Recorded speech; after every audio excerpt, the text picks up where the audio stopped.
Coronavirus, la pandemia. ¿Cuáles son los síntomas? ¿Cómo se transmite? ¿Qué puedo hacer para protegerme y prevenir la propagación de la enfermedad? Nuevo padecimiento que ha encendido las alarmas de los sistemas de salud. Coronavirus, la pandemia.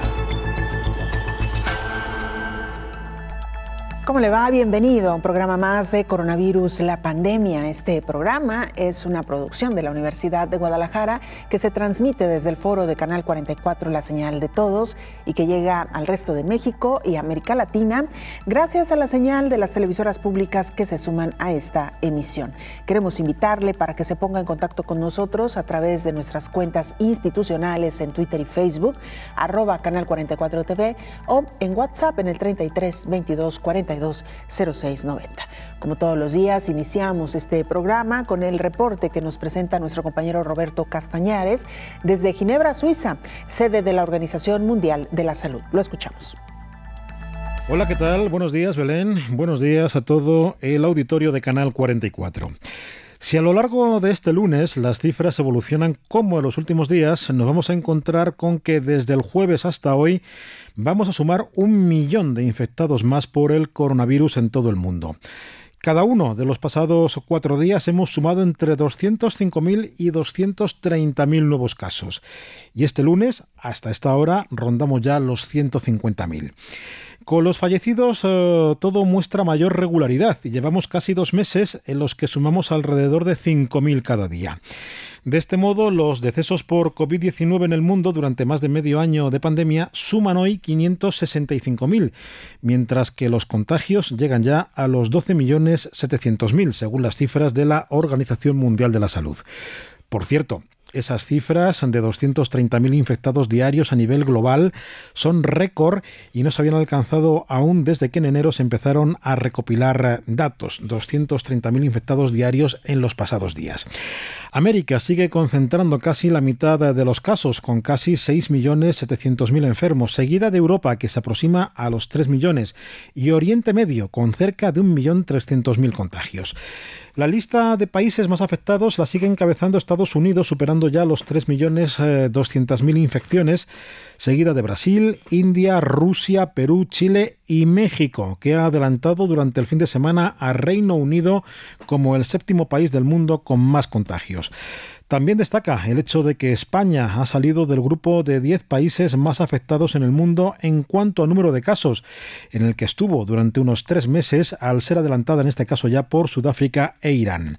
Ahora España baja a la 11ª posición, pero no obstante continúa en el 7º puesto en la lista de países con más fallecidos, al haber registrado más de 28.000.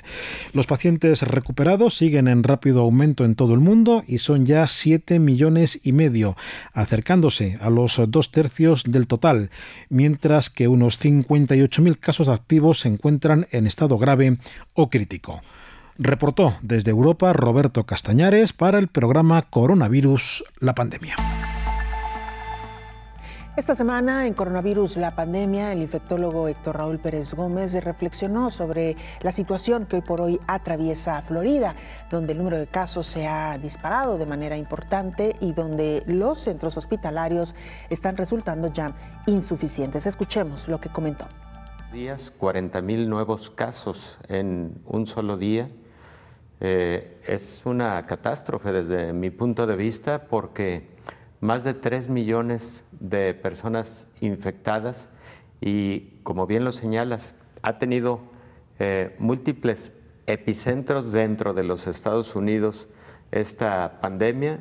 Primero fue Nueva York, después fue Los Ángeles y en general California, Texas, que incluso tuvo que volver a cerrar la economía que había aperturado en semanas previas, y pues ahora Florida. Florida ha sido uno de los estados más impactados por la pandemia en Estados Unidos. Sin embargo, parece que hoy es el foco de mayor atención y de mayor impacto. Incluso mencionan que la situación por la que atraviesa es aún más grave que la que vivió Nueva York en sus peores momentos. Sí, proporcionalmente es posible que sea más grave lo que está ocurriendo en Florida. Recordemos también que Florida constituye uno de los destinos turísticos más importantes para los Estados Unidos, y creo que la conjunción de todos aspectos es lo que está generando de alguna forma el que se convierta en un foco rojo grave para Estados Unidos, y de alguna manera lo que impacta en una parte del mundo impacta para el resto del mundo. El infectólogo también retomó esta semana lo dicho por un grupo de científicos respecto a la contaminación a través del aire, la presencia del virus, del nuevo coronavirus en el aire, las posibilidades de contagiarse a través del medio ambiente. Esto fue lo que nos comentó. Bueno, la Organización Mundial de la Salud señala en un comunicado reciente también y en una rueda de prensa de la semana pasada que el comunicado que hacen los más de 200 académicos al respecto es producto de una serie de trabajos que algunos de ellos incluso venían realizando con la propia Organización Mundial de la Salud. No les extraña el comunicado, de alguna manera adoptan algunos de estos conceptos, y la Organización Mundial de la Salud finalmente hace un adendum a un documento que había emitido desde marzo del 2020 con respecto a los mecanismos de transmisión de la enfermedad. Y en ese adendum, en particular en el que corresponde a la forma de transmisión a través de aerosoles, señala de estos trabajos que han venido demostrando que este virus podría permanecer en micropartículas de aerosoles durante un periodo de tiempo que le puede constituir la posibilidad de transmisión por esta vía. Tradicionalmente, a lo largo de los meses, la Organización Mundial de la Salud había establecido, número uno, la transmisión directa de persona a persona a través de gotas y pequeñas gotas, también conocidas como gotículas. Y lo relativo a la transmisión por aerosoles, digamos que se había reservado a la emisión de aerosoles, pero en procedimientos médicos. Por ejemplo, cuando tú le realizas a un paciente intubación endotraqueal, el paciente puede, a través de la tos, generar aerosoles. Cuando tú le colocas a un paciente nebulizaciones para lograr que expectore mejor, eso genera aerosoles, y de hecho en general está proscrito precisamente por ese motivo.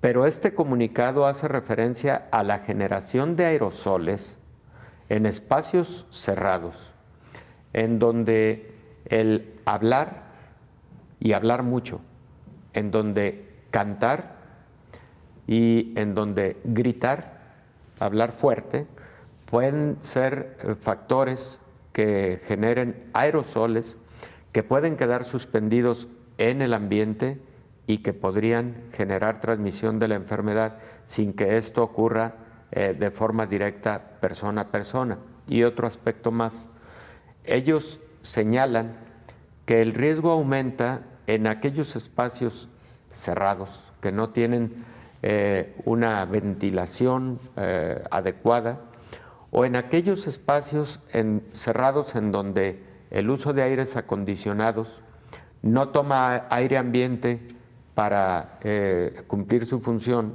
sino hace un reciclado del aire y como consecuencia de esto puede estar generando más aerosoles aún. Entonces la Organización Mundial de la Salud decide sí alertar a esa posibilidad, y entonces le pide a la población que ante esta posibilidad, todavía lo manejan como una alta posibilidad, 1, se eviten reuniones en espacios cerrados, 2, particularmente con un número importante de personas en donde no se pueda guardar la distancia de al menos 2 metros, número 3, el uso de cubrebocas, que ahí tiene una gran aplicación, como lo hemos venido comentando en esta mesa. Creo que desde mucho antes que mucha gente lo dijera como algo generalizado. 4, el que los espacios aseguren alguna manera de ventilación. 5, el que los fabricantes de aires acondicionados modifiquen algunas normas técnicas para procurar que se utilicen filtros de alta eficiencia en este tipo de aires acondicionados. En general son las medidas que sugiere la Organización Mundial de la Salud, y bueno, que en algunas reuniones, pero en donde no haya tal número de personas, se eviten los gritos, se evite cantar, por ejemplo, y esto deriva de brotes que ocurrieron, por ejemplo, en coros musicales, se presentaron también en salones de baile, etcétera, y por eso se asumió que podría esto estar ocurriendo. Esta semana también viajamos a India de la mano de nuestro compañero Alejandro Otero. Él es corresponsal de la agencia EFE en este país y nos ponía al tanto de lo que está ocurriendo ahí. Escuchemos. Hola, ¿qué tal? Buenos días, Belén, y buenos días a toda la audiencia del Canal 44. Con casi 880.000 casos confirmados de coronavirus, la India es ya el tercer país del mundo más afectado por la pandemia, después de Estados Unidos y Brasil. Pero pese a la elevada cifra de contagios, los fallecidos son apenas 23.200, una cifra muy inferior a la de otros países con menos casos positivos de COVID-19. El gobierno indio se agarra a esa cifra y a la de recuperados, que superan los 550.000, para asegurar que tiene la situación bajo control y que las medidas de estricto confinamiento entre marzo y junio fueron las adecuadas. Sin embargo, desde que se levantó el confinamiento a principios de junio, aunque aún quedan restricciones, el número de contagios se ha disparado. Uno de los sectores económicos más afectados por los 2 meses de paralización del país es el de los vendedores callejeros, que abundan en todas las ciudades de la India. Tras 2 meses sin poder trabajar, algunos se enfrentan a importantes deudas que no pueden pagar. Por ello, el gobierno indio anunció en mayo que destinará 50.000 millones de rupias, unos 665 millones de dólares, a facilitar créditos a intereses bajos para estos trabajadores. Pero estos vendedores callejeros se enfrentan además a la dificultad de hacer su trabajo y mantener las nuevas medidas higiénicas y de distancia social para frenar el coronavirus. Para ello, la Federación India de Seguridad y Estándares Alimentarios emitió una sencilla guía con las precauciones que deben tomar los vendedores de alimentos, aunque también son válidas para el resto de vendedores. Así, vendedores y clientes deberán permanecer todo el tiempo con la mascarilla puesta, y los vendedores deberán además tener desinfectante para manos y para limpiar sus carros de venta y facilitar el pago electrónico, algo difícil para la mayoría de estos comerciantes. Con esa guía, la Asociación de Vendedores Callejeros de la India se lanzó a principios de junio a explicar esa nueva normalidad a los cerca de 300.000 vendedores ambulantes que calculan hay en Nueva Delhi, así como a los de otras ciudades del país. En cambio, en el estado de Maharashtra, que alberga la capital financiera de la India, Bombay, no se han regulado las medidas de seguridad que debieran tomar los vendedores callejeros. Según las autoridades estatales, la venta ambulante está prohibida, por lo que no hace falta ninguna regulación adicional por la pandemia. Sin embargo, la Corte Suprema del Estado pidió en junio al gobierno que regulara esas prácticas. Maharashtra es el estado indio más afectado por el coronavirus, con más de 254.000 casos. Reportó Alejandro Otero desde la India para el programa Coronavirus, la pandemia. Hacemos una pausa, es muy breve, regresamos con más.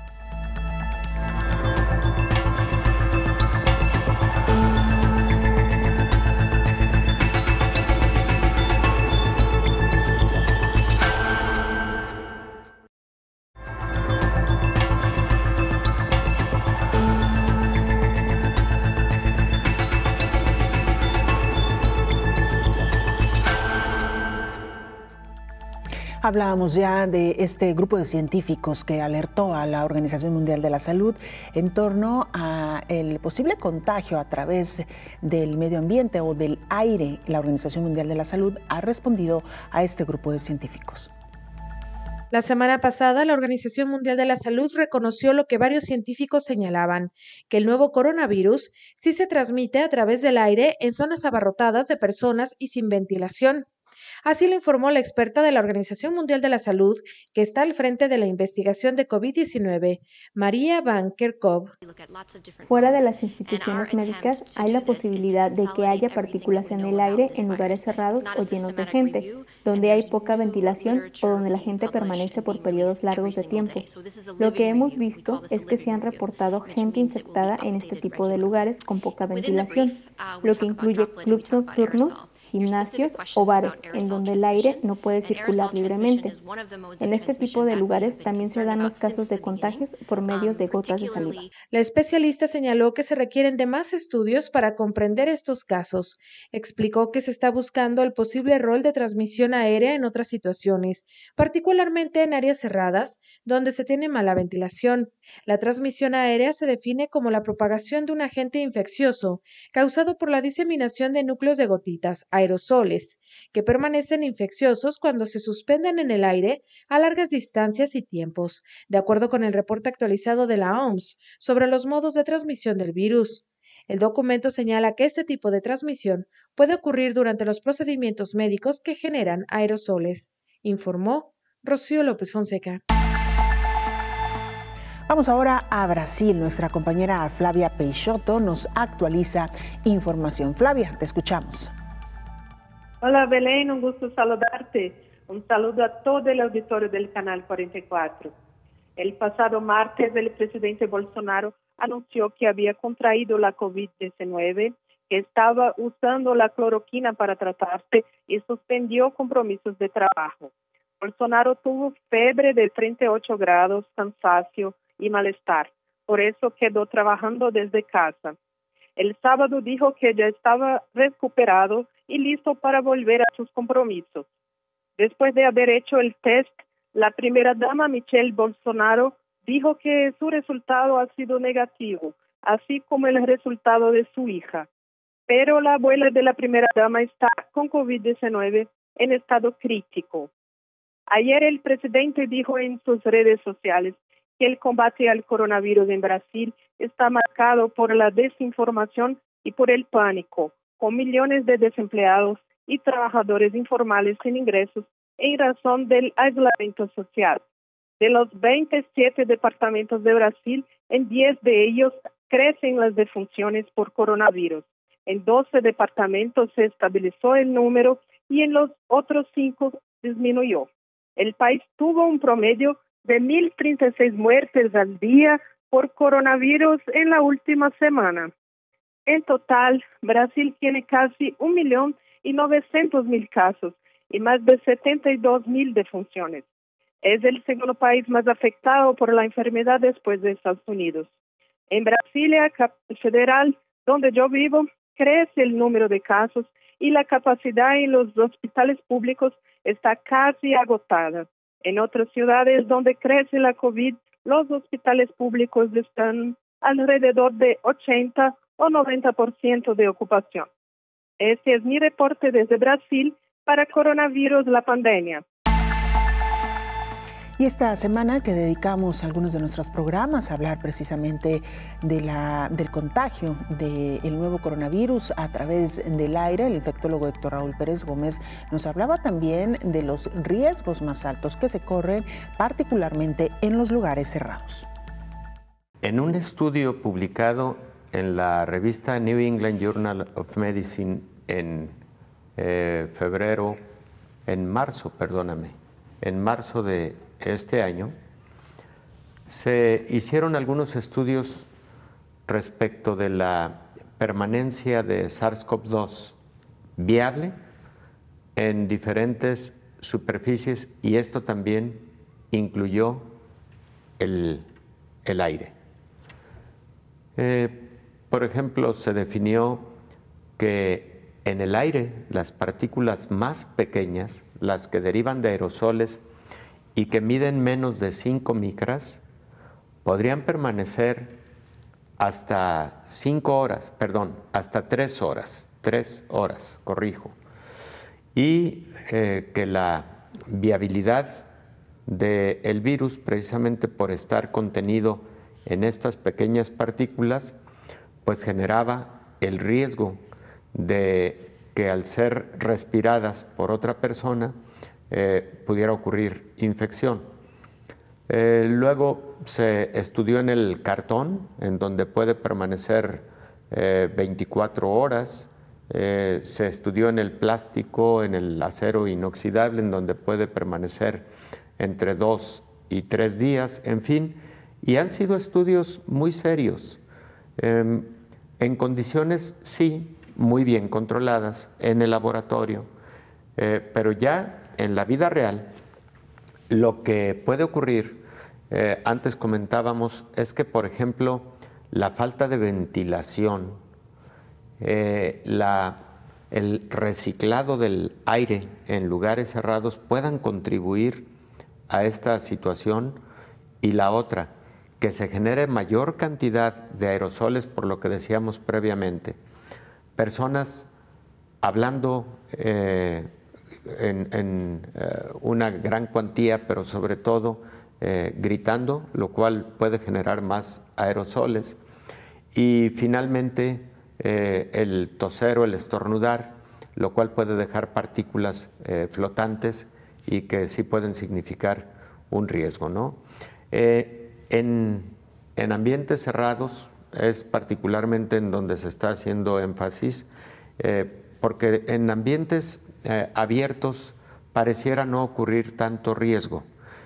Por ese motivo, de hecho, la mayor parte del mundo sí ha permitido que se siga teniendo actividad en parques públicos o en espacios deportivos, procurando que los deportes sean deportes individuales para evitar el contacto persona a persona, aunque bueno, ya sabemos que muchas de las ligas de fútbol a nivel mundial ya han reiniciado actividades, como lo han hecho también otros deportes de conjunto, ¿no? Que si eso significa un riesgo, bueno, claro que significa un riesgo. Afortunadamente la mayor parte de estos ligas han hecho como obligatorio el que existan pruebas de laboratorio de cada jugador antes de que pueda participar en el torneo, por ejemplo. La atención de pacientes altamente infectocontagiosos debe darse en condiciones de presión negativa en los lugares de atención, es lo ideal. ¿En qué consiste este tipo de espacios de presión negativa? Pues precisamente son espacios en donde se genera presión hacia la salida con el propósito de que el flujo esté siendo de manera dinámica y permanente. Bueno, el medio ambiente o los ambientes abiertos pueden propiciar precisamente que la dispersión del virus por las corrientes de aire, etcétera, pudiera ayudar a que esté menos concentrado en un solo sitio y eso genere un mucho menor o no genere ningún inóculo. Pero también es muy importante sí aclararle a la audiencia lo siguiente, que no por lo que estamos comentando se considere el riesgo de que el virus puede viajar metros, kilómetros, etcétera, por el aire. No, realmente lo que ocurre de forma habitual es las gotas que se expiden a través de hablar, estornudar o toser, caen al suelo casi de forma inmediata, sobre todo las gotas, las que miden más de 5 micras. Los aerosoles son los que pueden permanecer flotantes durante un poco más tiempo. Y la dispersión que hace el aire en espacios abiertos genera que esa menor concentración tenga menos riesgo de un inóculo mayor para infectar a un nuevo huésped. Entonces, pero eso tampoco significa que las corrientes de aire lleven al virus a largas distancias, ¿no? Eso es por un lado. Y por otro lado, Belén, bueno, hay tantas cosas que deben estudiarse a propósito de esto. Si es de día, es probable que la luz ultravioleta también genere que el virus sea inviable durante en un tiempo más corto. La utilidad del uso de mascarilla, que ahora en todo el mundo es una de las grandes recomendaciones, derivado incluso ya de algunos estudios que demuestran la disminución en la emisión de partículas contaminantes, de partículas infectantes, y comparativamente, por ejemplo, cuando ninguno de los las dos personas que están a una cierta distancia portan mascarilla, comparativamente con el escenario en donde una sola lo porta o el escenario en donde dos están portando la mascarilla, ¿no? Y cómo se ve esa gran diferencia en la emisión de partículas eventualmente infectantes al medio ambiente. Para muchas enfermedades infecciosas se ha identificado que la exposición a luz ultravioleta puede disminuir la infectividad y puede eventualmente matar a ciertos patógenos. De hecho, en muchos hospitales, en las áreas de enfermos infectocontagiosos, se dispone de arcos de luz ultravioleta para los accesos, precisamente para evitar la transmisión nosocomial, insisto, no necesariamente de COVID-19, sino de otros muchos patógenos en enfermedades infecciosas.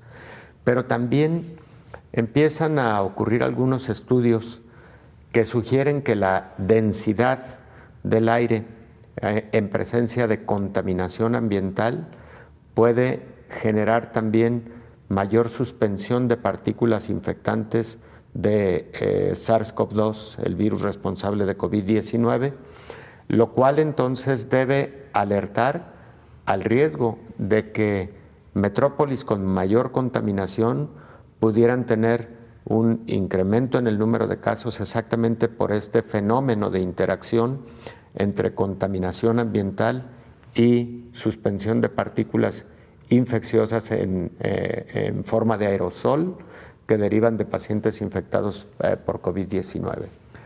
Algo que está en estudio, no hay conclusiones al respecto contundentes, pero es una hipótesis y hay que estar muy atentos a esa posibilidad. Claro. ¿Y qué pasa con los rayos solares, doctor? El día, la noche, ¿cómo se comportan estas partículas? También está en estudio, pero precisamente el reconocimiento de que la luz ultravioleta puede matar agentes infecciosos, patógenos infecciosos, de hecho es algo que casi históricamente conocemos.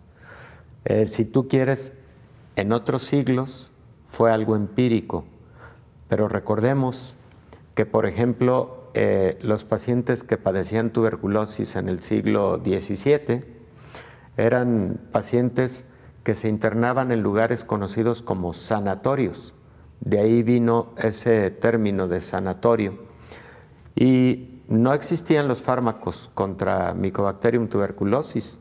Sin embargo, sí se sabía que muchos pacientes podrían tener mejor recuperación cuando se sacaban de sus habitaciones y una buena parte del día se mantenían a la exposición solar. Se piensa que uno de los motivos era precisamente la exposición a luz ultravioleta, que por cierto no debe ser tan excesiva, claro, porque sabemos del riesgo de cáncer de piel, ¿no?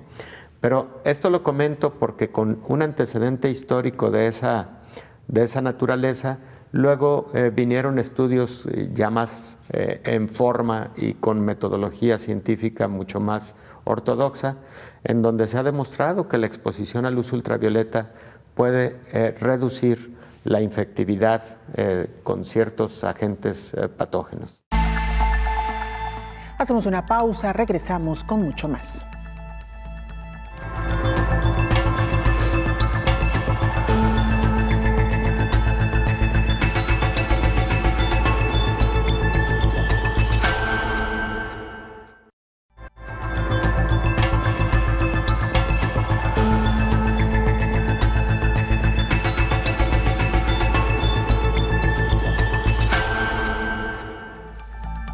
Aunque la venta de alimentos, tanto en restaurantes como en entrega a domicilio, no se han suspendido en la mayoría de los países durante la pandemia de COVID-19, es cierto que se han tomado algunas medidas y también se han establecido algunas restricciones. Organismos internacionales llaman a estos restaurantes a suspender por el momento la venta de alimentos en buffet.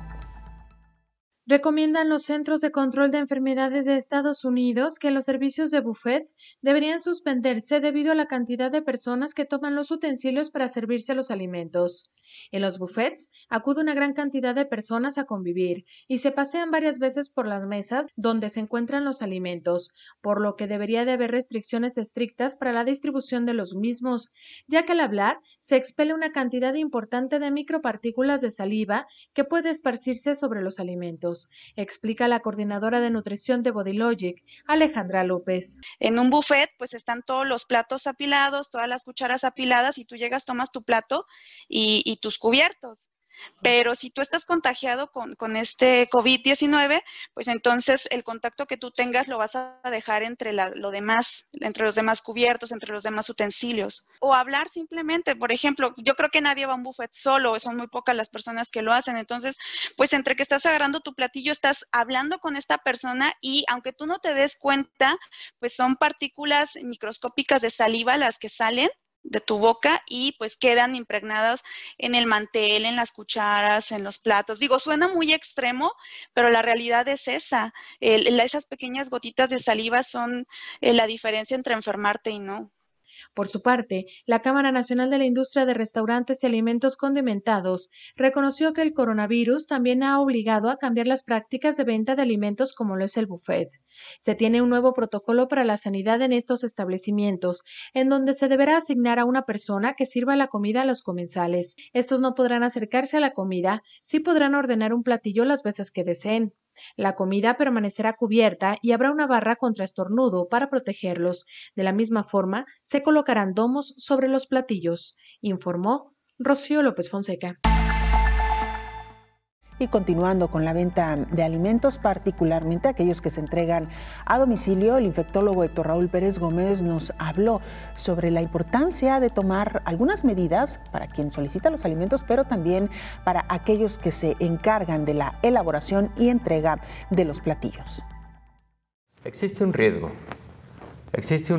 porque recordemos que el virus, aunque se transmite de forma más eficiente por la vía respiratoria y persona a persona, también el virus puede permanecer con viabilidad en las superficies y dependiendo del material es el tiempo que se ha encontrado de sobrevida de este patógeno.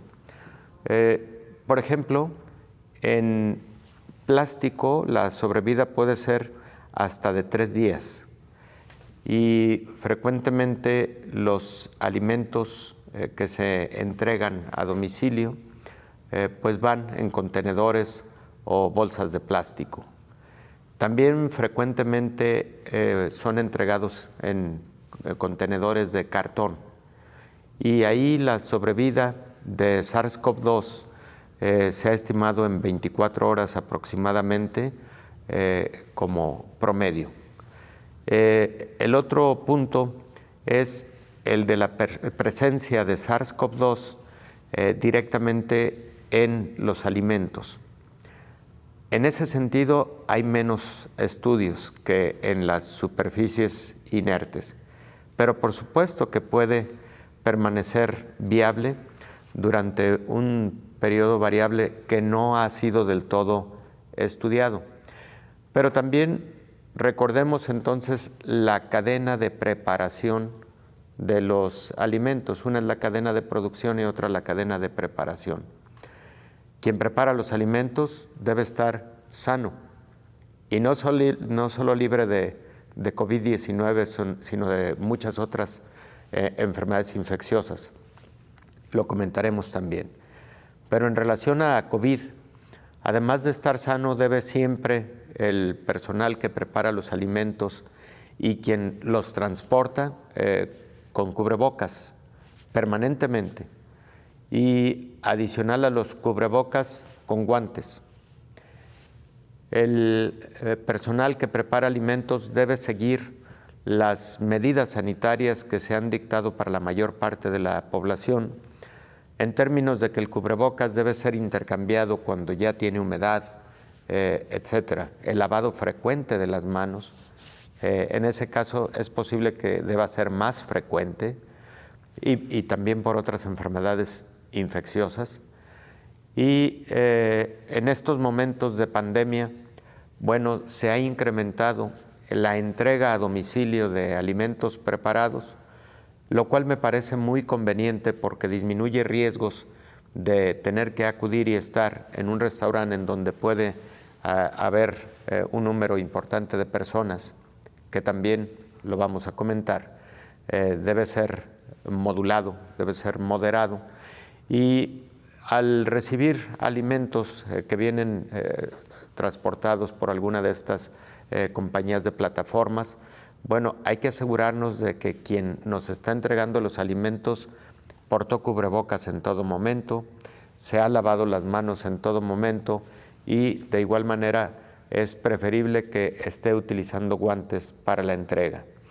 Todo eso debe ser parte de una buena vigilancia sanitaria por parte de las autoridades correspondientes. La gerencia debe asegurar el cumplimiento de estos protocolos, y la autoridad sanitaria debe vigilar también que se estén cumpliendo a cabalidad.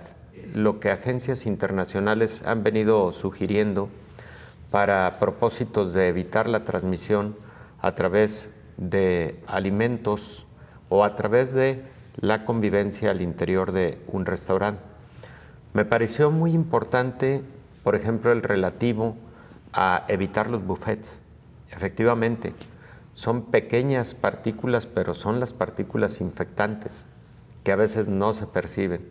Y cuando se pasa a un buffet, pues efectivamente, ahí o puede ocurrir que no se guarde la debida distancia entre comensal y comensal, pero también el tomar los utensilios que ha venido tomando alguna otra persona representa ya un pequeño riesgo, y cuando se van sumando los riesgos, pues evidentemente esto genera una probabilidad mayor, y particularmente teniendo en consideración que pues es común que la convivencia en un restaurante, porque es parte de una vida social, pues se dé en condiciones de estar platicando, lo cual significa la expulsión de partículas, micropartículas infectantes. Entonces me pareció muy importante lo relativo a el buffet, y también las medidas dictadas, por ejemplo, por los Centros para Control de Enfermedades. Sí se puede tomar una medida adicional.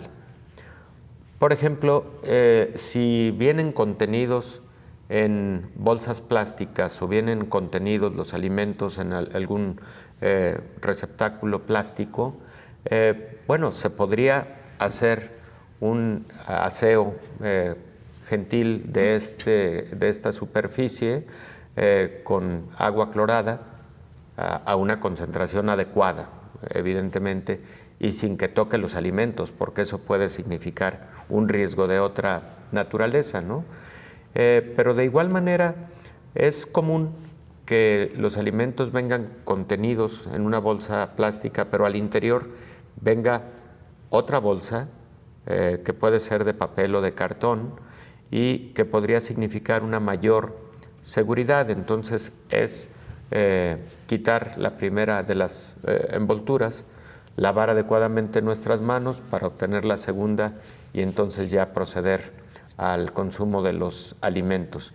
Ahí vamos, la clave está en que todo desde el origen venga perfectamente cuidado.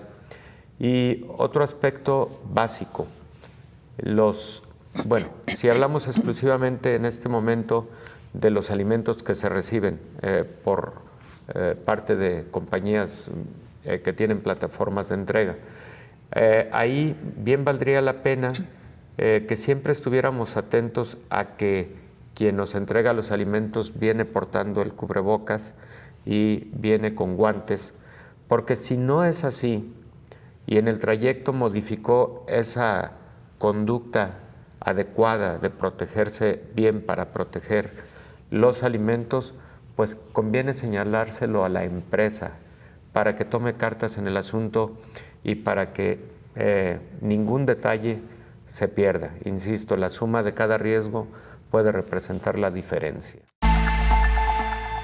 Marcelo Huanca Dorado es nuestro compañero en Bolivia. Él es periodista del Deber Radio y nos actualizaba información desde este país. Lo escuchamos. Saludos cordiales desde Bolivia. ¿Qué tal? ¿Cómo están? Les comento que en Bolivia, 5 de los ministros de la presidenta Yanine Áñez, más la mandataria, están en este momento soportando el ataque del coronavirus. Al momento, en el país no bajan de 1.000 los casos diarios, según el reporte ofrecido por las mismas autoridades. Sin embargo, los casos son más intensos. Se reportan muertos en las calles en el departamento de Oruro. La situación es dramática porque los centros hospitalarios están totalmente saturados, lo mismo que las morgues y los cementerios. En la víspera, el ministro de Gobierno, Arturo Murillo, ha anunciado que van a tener que nacionalizar o intervenir 2 clínicas privadas, una en Santa Cruz y otra en Cochabamba, debido a que los centros oficiales están totalmente saturados. Igualmente ha indicado que los cementerios privados podrían ser intervenidos porque el sistema público está totalmente saturado. Entre tanto, continúa la disyuntiva respecto a las elecciones generales, que como saben está fijado para el 6 de septiembre próximo. Desde el sector oficial indican que no hay condiciones para que se realicen las elecciones en el mes de septiembre. En tanto, desde el Movimiento al Socialismo y Comunidad Ciudadana, los otros 2 partidos opositores insisten en que la fecha debe cumplirse y en todo caso la suspensión dependerá de un informe científico. Así está el panorama en Santa Cruz, cuando ya estamos cerca de los 50.000 casos de coronavirus en todo el territorio nacional. En Santa Cruz, departamento que ha sido más afectado en los últimos tiempos, estamos cerca de los 25.000 casos. Sin embargo, los informes dicen que en el oriente boliviano los casos están llegando a su máximo nivel, es decir, a lo que llaman la meseta, por lo que los casos relativamente en torno al resto del país podrían ir descendiendo a partir de la próxima semana. Hasta ahora, el 75% de los casos de coronavirus se registraban en el oriente boliviano, es decir, en Santa Cruz. Sin embargo, en los últimos días, esta tendencia ha bajado y se ha ubicado en un 52%. Es el reporte. Un gusto saludarles desde Santa Cruz de la Sierra. Hacemos una pausa, regresamos con mucho más.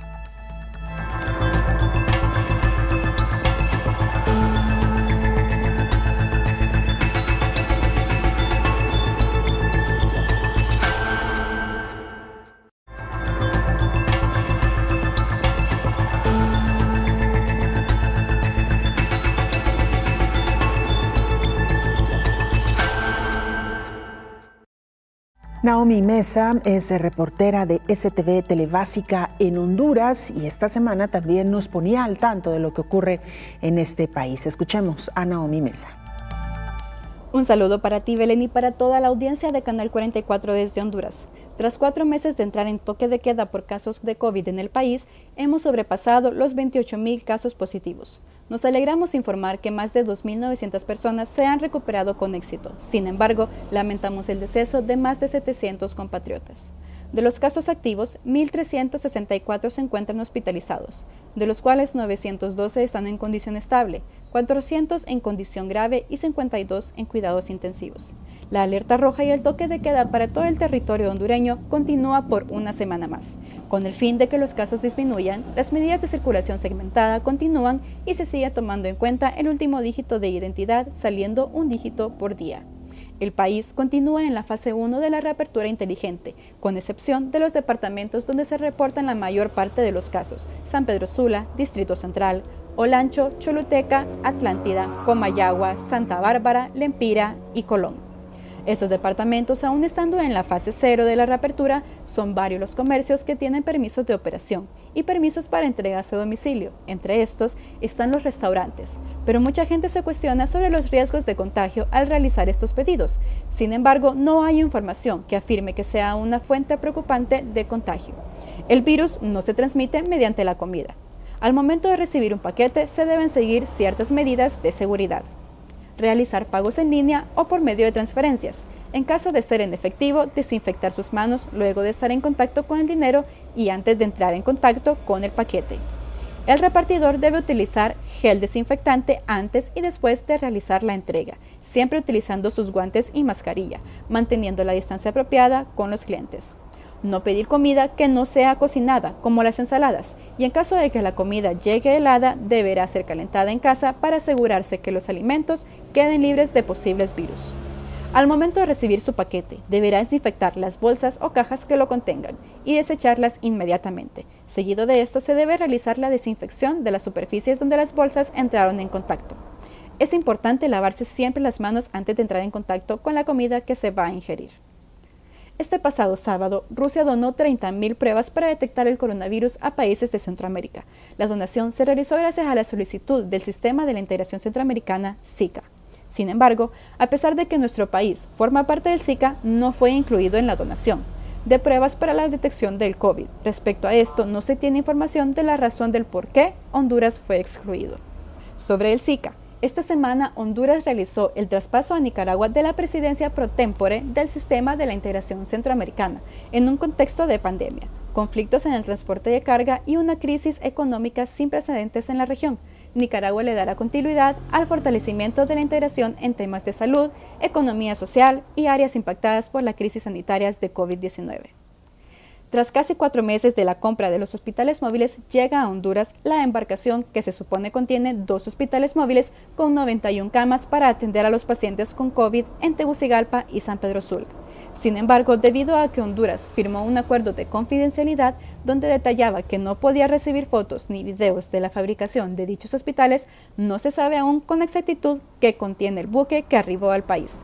Aduanas, por su parte, afirma que habrá total transparencia para la revisión de estos. Debido a las compras irregulares que se han presentado durante la pandemia, cientos de hondureños formaron una caravana de vehículos y recorrieron varias calles de Tegucigalpa para protestar contra la corrupción del gobierno en las compras para enfrentar el coronavirus.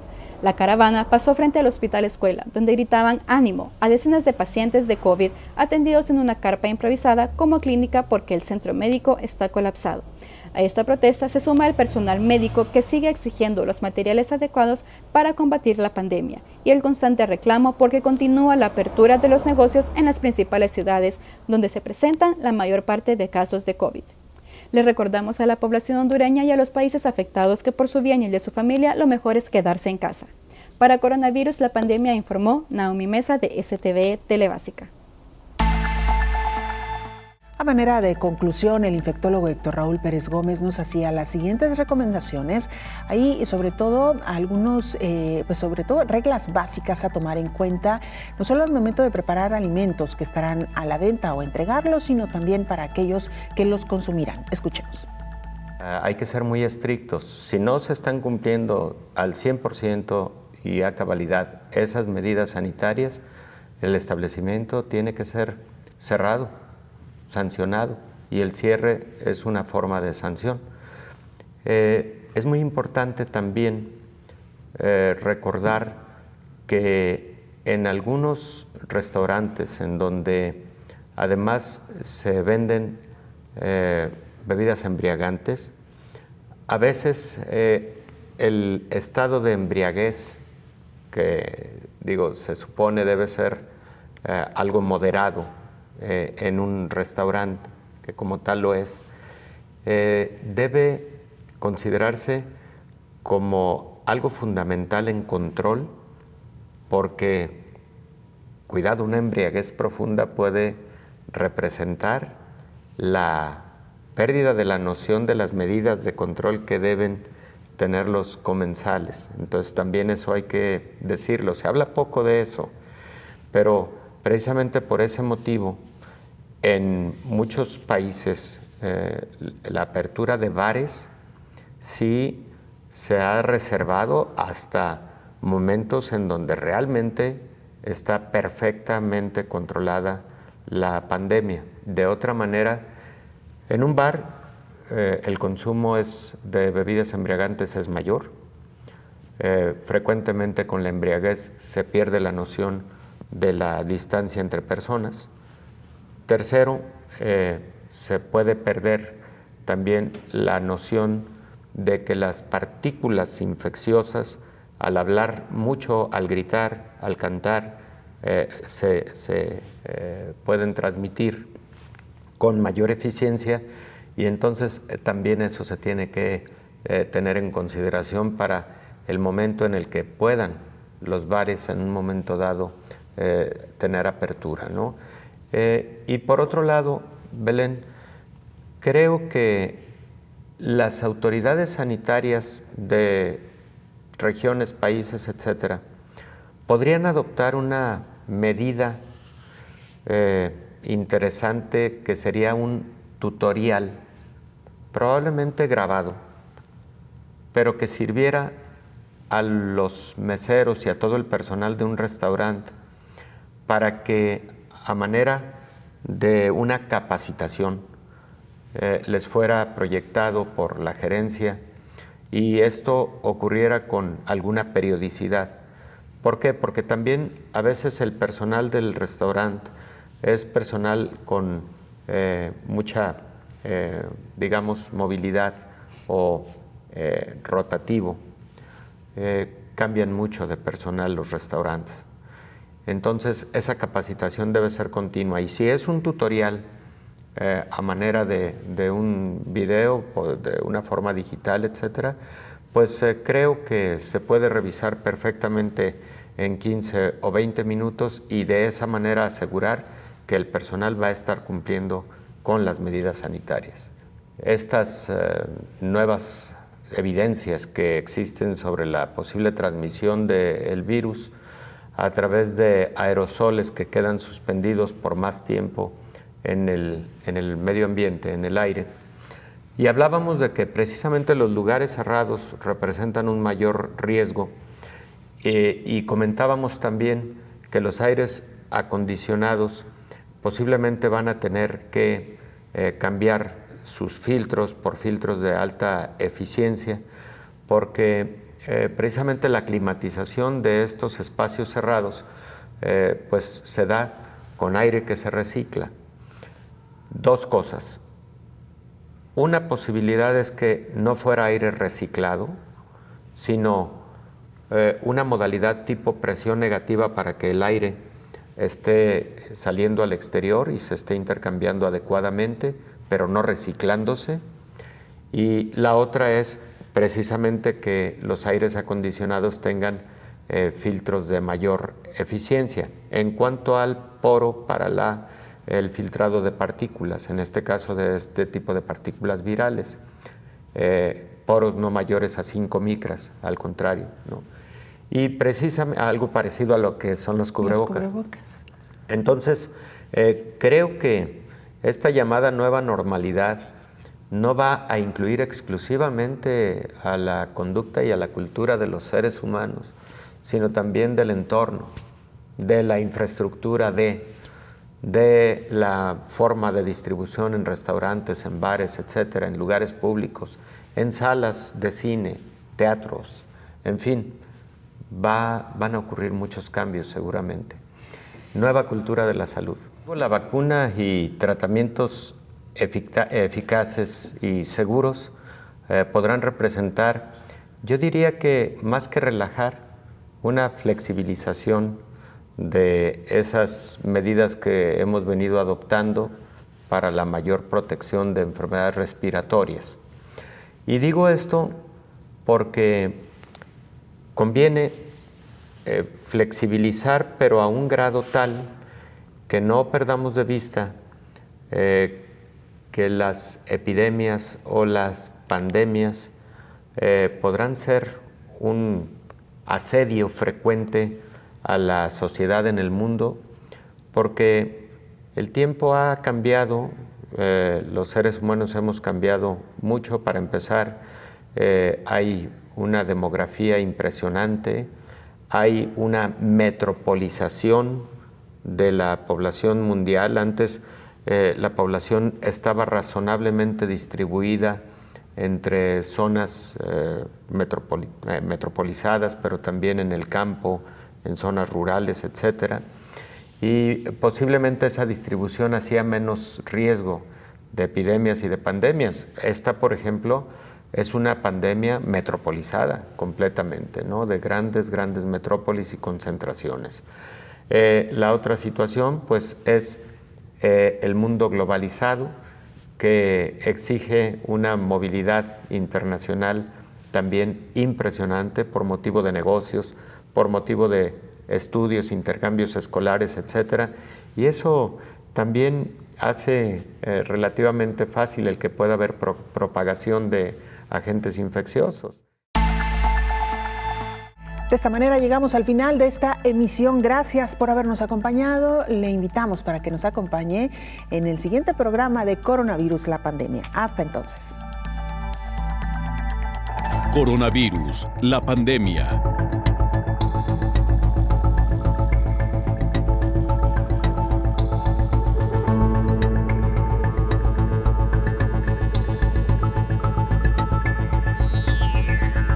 Coronavirus, la pandemia.